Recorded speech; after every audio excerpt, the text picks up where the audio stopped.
Olá, como vai? A paz do Senhor Jesus. Eu dei um tempinho nas lives, né? Até por conta da minha recuperação da cirurgia que eu fiz. E agora eu estou numa empreitada de escrever artigos de teologia, artigos bíblicos, comentários bíblicos e postando em grupos, em blog, no Telegram e algumas redes sociais. Já escrevi 8 artigos. Um deles tem mais de 40, tem 43 páginas, esse artigo, que fala sobre a história dos batistas e anabatistas, né? Que é da minha denominação, Fabrício Barreto Gonçalves. Muitas das vezes a gente se pergunta de onde vem a Igreja Católica? Como surgiu? Quem criou? Quem fundou a Igreja Católica? Quem fundou a Igreja Batista? Como surgiram os batistas?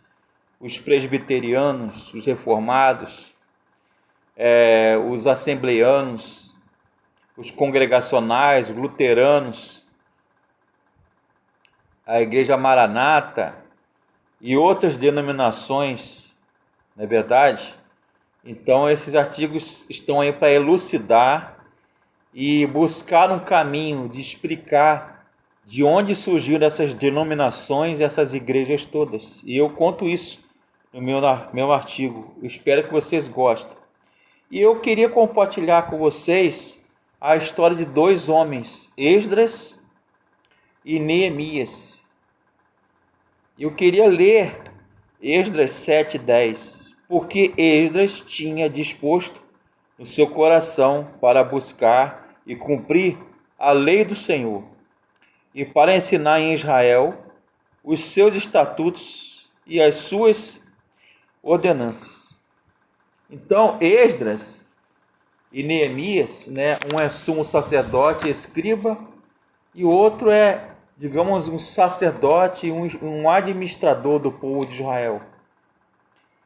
Ambos representam o avivamento, a reorganização, assim por dizer, do reino de Israel, que havia ali por causa do seu pecado. Olha a consequência do pecado, da sua rebeldia.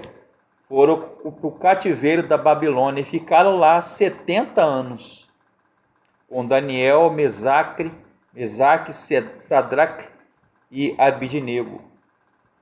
E eles voltaram para a sua pátria. E a mensagem de Neemias e Esdras, eu tenho no meu coração que eu gostaria de compartilhar. É que, vendo a história dos cativos que estavam no cativeiro de Israel 70 anos, e voltaram para reorganizar o Palácio Real, governo, a política, e reorganizar o templo, ou seja, a religião, voltar à adoração a Deus, eu fico pensando que Deus, ele não falha nas suas promessas. Deus, ele é fiel. E que ele prometeu disciplinar os desobedientes, e o povo foi para lá e ficou na Babilônia 70 anos no cativeiro.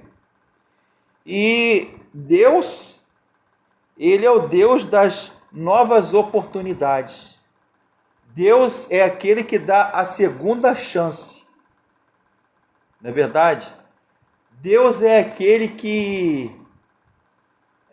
em meio ao caos, onde o povo de Israel estava passando, Neemias, os cativos de Israel, ele vai lá com a sua mão poderosa, com o seu amor benfazejo, e ele vai lá e permite que os cativos que estavam na Babilônia voltassem para a sua pátria. Não é verdade? E eu penso também na mensagem de Esdras e a mensagem de Neemias, Neemias, a vida dele como servo de Deus, ele nos lembra que os cristãos, que os crentes do Senhor Jesus, isso mesmo, eu e você, o que tem a ver dois homens do passado, né, provavelmente no 5º, no 6º século antes de Cristo, tem a ver conosco agora? É que eles nos lembram que os cristãos precisam ocupar posições de liderança, não somente dentro do contexto religioso e eclesiástico ou eclesiológico, mas também no governo civil, na política, e que Deus nos chama para nós dedicarmos a nossa vida a Ele, não para uma vida fácil de conforto.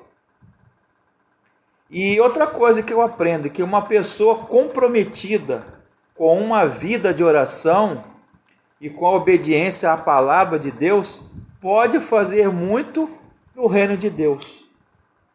E que a sobrevivência dos judeus como um povo comprometido com Deus, com aliança, com os patriarcas, né? Abraão, Jacó, Isaac, Moisés e outros. Deus exigiu exclusividade de adoração e de culto. Deus não quer um amor dividido, um coração dividido.